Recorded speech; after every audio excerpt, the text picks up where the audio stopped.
Okay, welcome to part 2 of black and white. We will do our basic editing in Lightroom, which means setting our black and white points,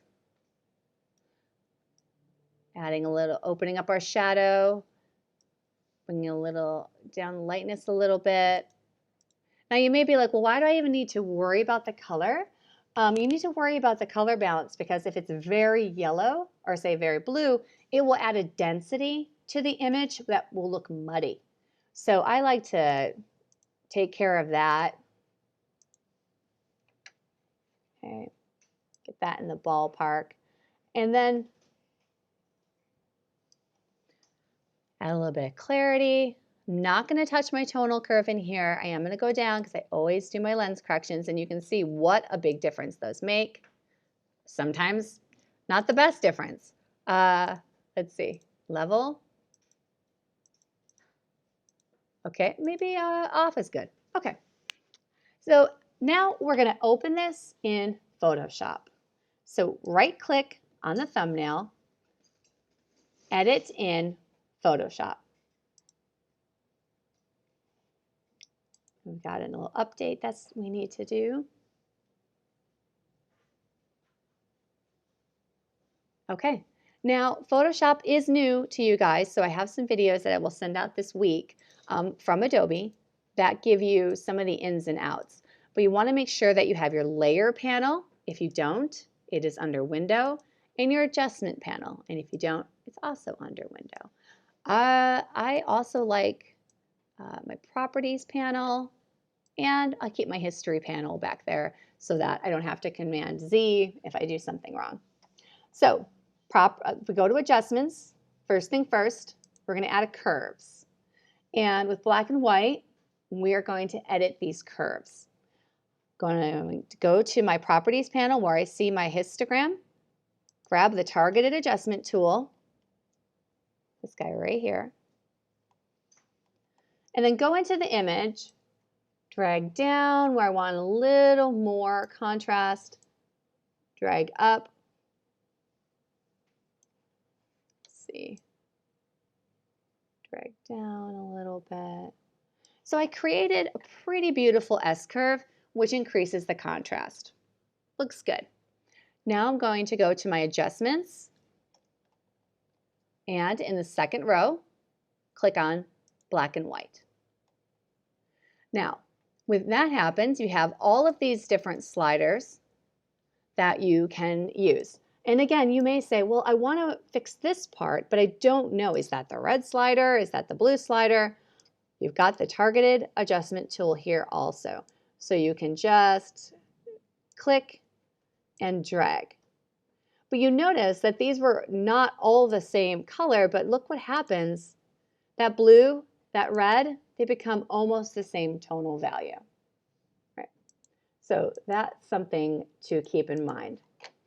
I'm going to say try and bring this one down a little more, have a little, and that's going to be our yellows. Okay.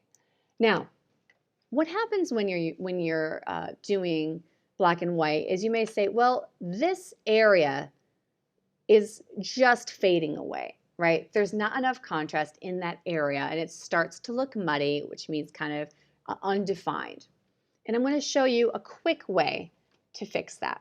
So if I want to work on this suitcase here, what I can do is I can make a selection first and then make a curves layer. Now, selections are new to us, so I say pick the easy one, which is the quick select tool. Okay? And then what the quick select tool will do is find edges. That's what it does.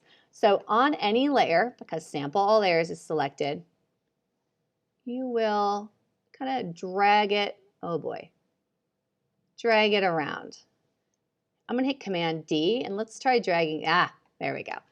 One that has a little more substantial edges. Okay. Option will subtract from a selection, and Shift will add. That's not so bad. We can definitely work with that. So once you have a selection, and if you're familiar, you can use any one of the selection tools. And again, I will be sending out some videos for you guys to check on. They're short, they're sweet, and they go over these different tools.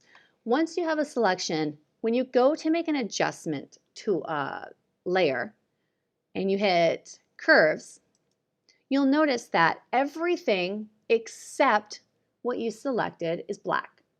Meaning, whatever you do in this properties panel, it's only going to affect what's white. So if I want that to have a different tonal value than the other suitcases around it,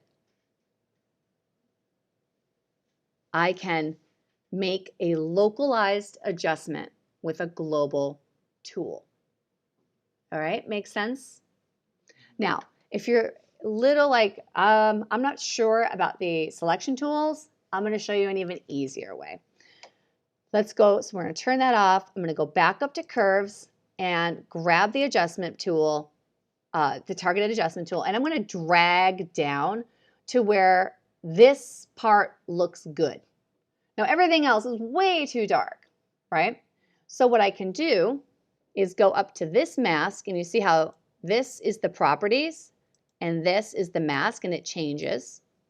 Okay, so if I want to adjust the curves, I select the first thumbnail. If I want to select the mask, which is a layer mask, I select the second thumbnail, and I'm going to go down to invert.